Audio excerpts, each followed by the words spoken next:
Hi everyone, let's keep talking about the best varieties of the season. Today I'll show you both high-growing tomatoes and dwarfs, and of course I won't leave out cherry tomatoes. I've grown a lot of unusual things this year, so I have a lot to talk about, which is what I'm going to do right now. Tomato Express is on its way. Take your seats, we are getting started.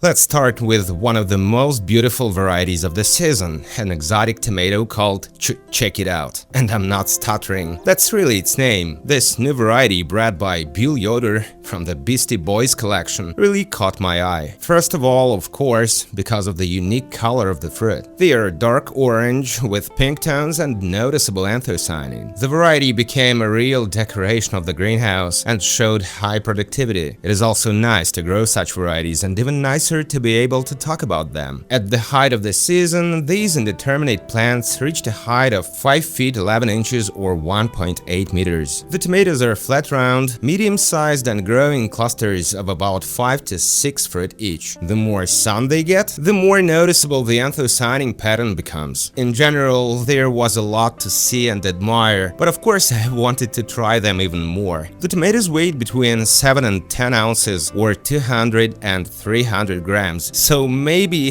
they weren't the biggest, but they certainly weren't small either. And there was another pleasant surprise. The tomatoes were just as beautiful on the inside as they were on the outside. The flesh is juicy, rich orange with bright pink lines and yellow gel in the seed cavities. As for the taste, it was an even bigger revelation for me. To be honest, I have no idea how Bill manages to get such a deep and complex cherry tomato flavor in much bigger fruits. He must have some secret method that I need to ask him about. What's more, it's not just the taste of cherry tomatoes, but rather the taste of excellent cherry tomatoes, which really surprised me. There is a distinct, sweet, fruity berry tomato flavor with virtually no tartness. I also didn't notice any anthocyanin aftertaste. And trust me, if I didn't need to save seeds from them, I would have eaten all these tomatoes whole right after tasting them without a second thought. Check it out is a variety for those who enjoy the aesthetics of a beautiful tomato and of course for gourmets, which is no less important. Remember this name and be sure to try this tomato in the future. Of course, these are not all the surprises for today, and in fact there will be many more in subsequent reviews, so let's move on. I'd like to continue today's review with a story about dwarf tomatoes, as I promised at the very beginning. This tomato is called Cherokee Tiger Orange Dwarf, a recent variety created by Bill Jeffers. Contrary to my expectations, it turned out to be quite tall, outgrowing most other dwarfs, so I initially started growing it in 2 stems. At the same time, the height of the plants by the middle of the season was 4 feet or 1.2 meters. The fruits are small, round in shape, and I really liked their bright yellow-orange color. I have had a special fondness for yellow tomatoes since I was a child, so I make sure to plant such varieties every year. This time Cherokee Tiger Orange was among them. Fortunately, it looks like I made the right choice. The tomatoes weighed around 6 ounces or 160 to 170 grams and were all approximately the same size. The flesh is quite dense and has a soft orange apricot color. The tomatoes also have a very decent taste, spicy, sweet with a slight acidity. Not all varieties managed to reveal their flavor growing outdoors during such a cool season, but Cherokee Tiger Orange Dwarf coped with this task 100%. The tomatoes are fragrant. I wanted to eat them, and that says a lot to me. And the fact that the fruits store well and are not prone to cracking only adds more advantages to this new variety by Bill Jeffers. New dwarfs are generally a good thing, and I'm particularly pleased to note that there are still enthusiasts around the world who continue to work in this direction, even after the dwarf tomato project was officially closed. Next, let's take a look at the tomato bred by Sofia Sakova, known to many as Magic Rainbow. It is an indeterminate variety, but the plants did not grow very tall, in my case no higher than 5 feet or 1.5 meters. Yes, not everything went well for them this year, perhaps due to the cool summer weather, so the stems were very thin and I didn't harvest many tomatoes. On the other hand, there were enough of them to form an overall impression of the variety, especially since, to my delight, it did not split and corresponded to the stated characteristics, except that the color of the fruit turned out to be a little pale, but this could have been caused by excessive sunlight and not very dense foliage.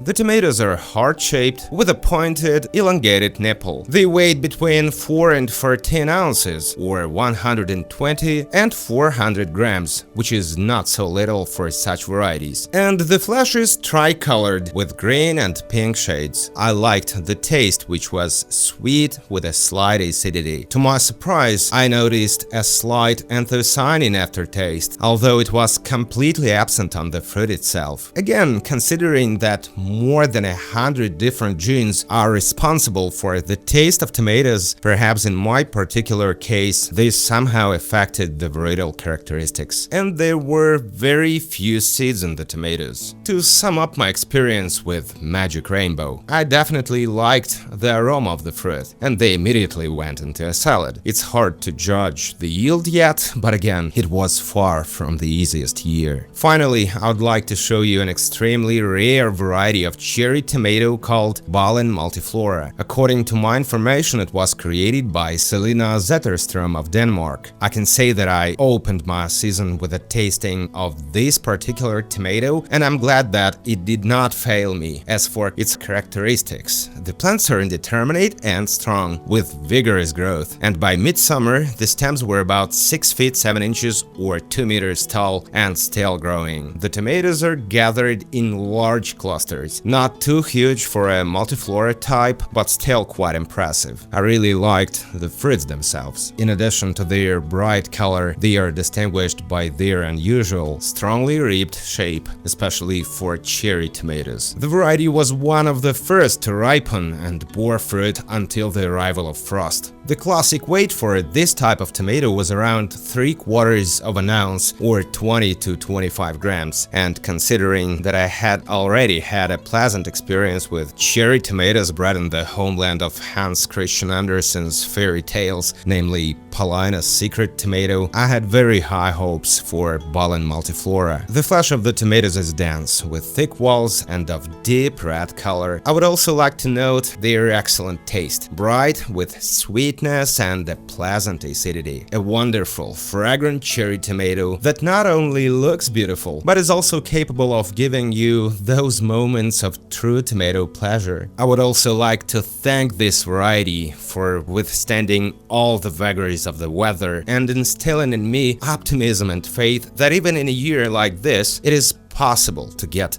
delicious tomatoes. In the very near future, I will continue to tell you about the best discoveries of this tomato season. There are still a lot of exciting, beautiful and, most importantly, delicious things ahead of you. Thanks for watching. If you like this video, don't forget to subscribe, because with every single new subscriber, there is one more ripe tomato in the world. And of course, love tomatoes. Grow tomatoes. This is the Lucky Garden channel, and see you soon.